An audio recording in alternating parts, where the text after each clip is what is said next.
Hello everyone. आज मैं आपको बताने जा रही हूँ लोकल फॉर वोकल्स।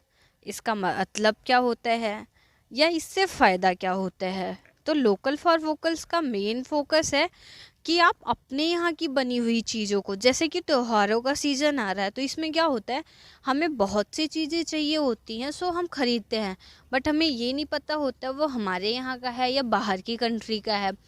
तो जब हम अपने यहाँ की ही बनी हुई चीज़ों को ख़रीदते हैं, उन्हीं का उपयोग करते हैं, तो उससे क्या होता है कि हमारे देश की जो इकोनॉमी होती है वो हमारे यहाँ ही रहती है। जैसे कि जब हम बाहर के कोई सामान खरीदते हैं तो वो पैसा क्या होता है, बाहर की कंट्री में जाता है। बट जब हम अपने यहाँ की चीज़ें खरीदते हैं तो क्या होता है, हमारे यहाँ का पैसा हमारे यहाँ ही रहता है। तो इससे हमारी इकोनॉमिक तो ग्रोथ होती है।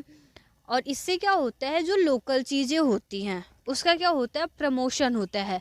जैसे कि बात करें कि अभी देव उत्सव हुआ था अयोध्या में, तो उसमें क्या था, जैसे दिए जलते हैं, आपको पता है दियों की नीड पड़ती है।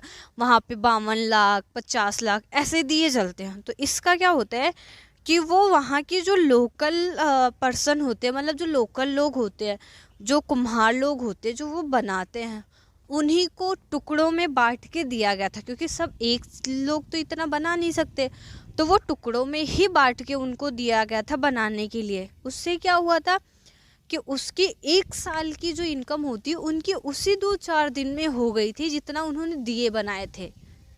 इससे उनकी इकोनॉमी भी हुई। और इससे क्या हुआ, वो डिजिटली जो दिखाया गया, जैसे बहुत से लोगों ने टीवी पे देखा, बहुत सी जगह से, तो क्या हुआ, वहाँ की कल्चर का प्रमोशन हुआ, वहाँ की चीज़ों का प्रमोशन हुआ, और वहाँ की लोकल चीज़ों का भी फ़ायदा हुआ। तो लोकल फॉर वोकल्स का मेन मकसद है कि आप अपने यहाँ की बनी हुई चीज़ों का उपयोग करें, जिससे अपनी कंट्री की इकोनॉमिक ग्रोथ हो और वो बाहर ना जाए।